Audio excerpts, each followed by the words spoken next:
Hey everybody, how's it going? Marcos Villegas for Fight Up TV, powered by Stagefront VIP, being joined with my man Keith Thurman here in the press room of a very eventful day for this Spence versus Crawford weigh-ins. Keith, man, you've been doing work, bro. Been non-stop all day. Oh, yeah, you know, this is just fight week, hype week, man. You know I had to be a part of this action, even if I'm outside of the ring. So that's what we here doing, baby. You saw the weigh-in?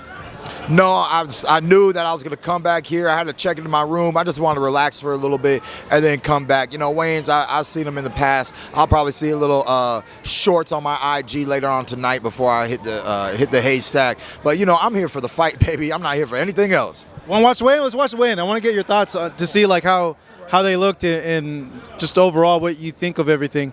If there's anything to, like, get from a weigh-in. But let's see, pull it up for Keith right now. So that's a face-off. Yeah. Okay, talk. Okay, he want to hear the talk. Head shake, smack back, dap it up. Man, these two boys getting paid and they know it. Look at that. Do you want my insight? Look, they getting paid and they know it. Look at that. Respect on all levels, man. Respect on all levels, man. This is nothing new. This is why I tell you it ain't nothing new. It's just another black eye, baby. These dudes are elite fighters from the amateurs to the pros. Okay, you got an Olympian.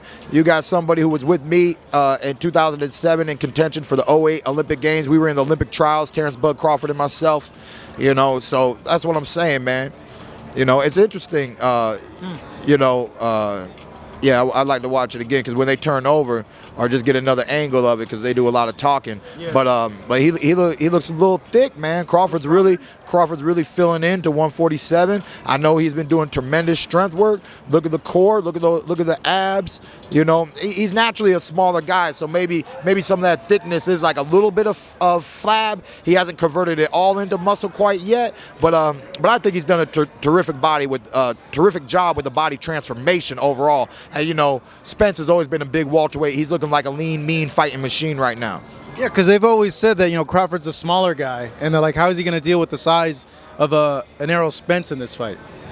Exactly. You know, so that's the interesting thing. You know, Spence is cutting down. You can see the lack of body fat on Spence where, like I was saying, Crawford in the amateurs, he was at 132 in the Olympic trials. You know, I was at 152, he had 132. So this is technically 20 pounds he's gained in his career since his teenage years. You know what I mean? And his body shows that a little bit, but, you know, he's always had a good height. Yeah. He's got a good height, good frame. I think he can hold it well, and he's capable of doing a lot of tremendous strength training because he needs to get bigger.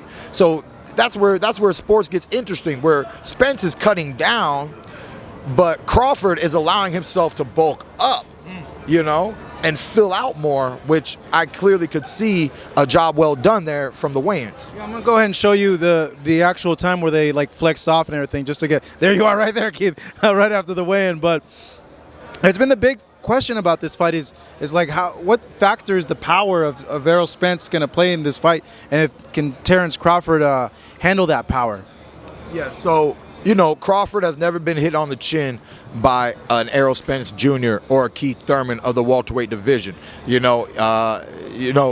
fought Sean. He had a great performance against Sean, but Sean was never notorious as a solid big puncher like a Spence or a Thurman. So at the end of the day, you know, this will be a test for the chinny chin chin.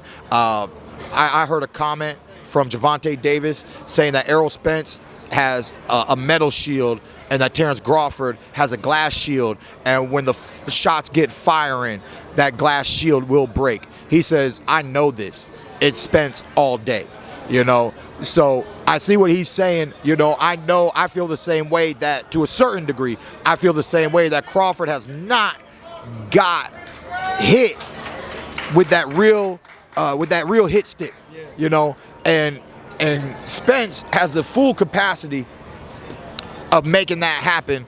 But the one thing about the lightweights, right, like when I fought Pacquiao, when they move up, they carry their speed and they carry their power. And what really matters is, I've talked about this in the past, especially when it comes to those body shots that I've taken, you know, there's a threshold, a pain threshold when it comes to the body, and the special touch on certain buttons on the chin and on the temples when it comes to headshots. So when your strength, not strength, you got to bite your lip, strength, when your strength exceeds a certain level, it doesn't matter who it is.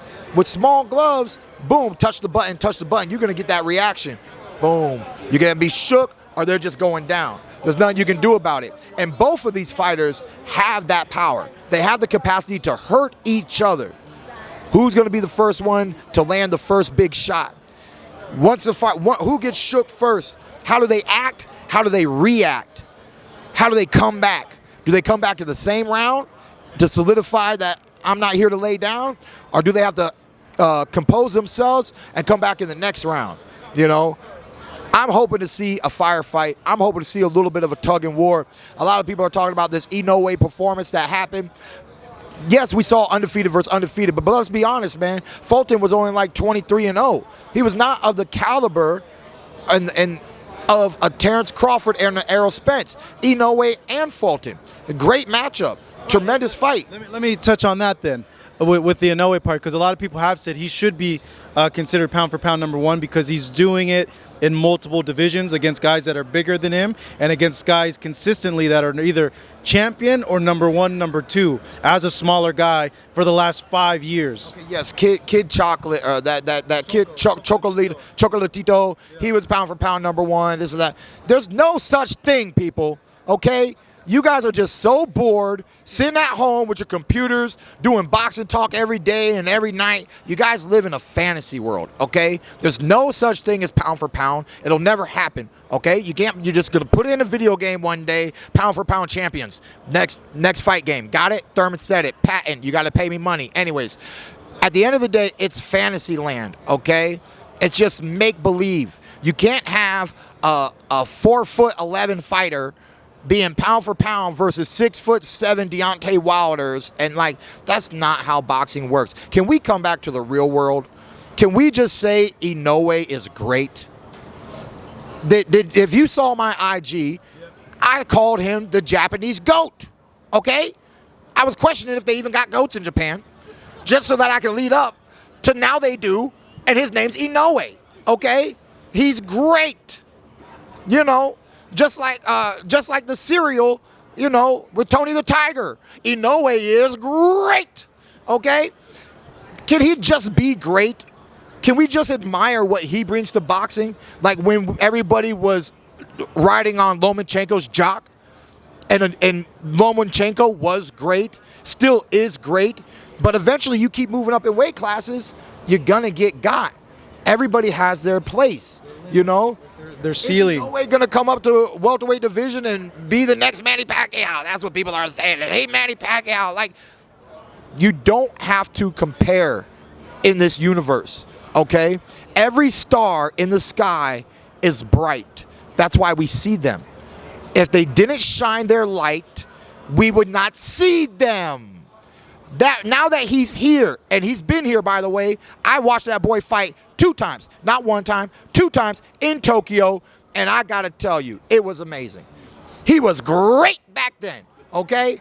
And I'm telling you, I'm already an Inoue fan. What I'm not a fan of is this ignorant boxing talk who they can't just love boxing for what it is, which is eclectic sport, a beautiful sport, one of the greatest sports in all of sports. And there's a reason why we have 12 divisions. Let him be who he is. Let him bring what he brings to the boxing world, and let us admire all that he brings, and let us salute that. Let us bow down. He's from Japan. Let us bow to the man. Let us show him gratitude, you know? But this fantasy stuff is gonna get you nowhere. A rose, a dandelion, a lotus, you know, these are all part of the beauty of God's creation. You do not have to compare. You just have to sit back and say, man, that really is something. Man, that was amazing. And that's why we're here today, looking forward to tomorrow, which is a clash of champions that, in my opinion, is more significant than what we saw with Inoue and Fulton, because Crawford already dominated the 140 division, has beaten everybody they put in front of him at 147, got past Sean Porter. These two haven't fought Thurman yet, but that's fine because they're fighting each other. There's nothing. You're the truth. You're the truth. Is that real? Is that a theory? Is that a hypothesis? Well, this theory will be tested tomorrow night with talented fighters, talent versus talent, greatness versus greatness. And win, lose, or draw, at the end of the day, tomorrow night, we're still two great fighters are entering the ring. Two great fighters will be leaving the ring, but one will be crowned undisputed welterweight champion of the world. That's it right there. Keith, as always, man, thank you. Great seeing you. Quickly, are you coming back in the ring next few months? Can you give us a date? No date. Paperwork's coming my way next week, and we'll have many more great things to talk about. Yes, we will. Keith Thurman, Marcos Villegas, here in Las Vegas, Fight Up TV. Thank you for watching.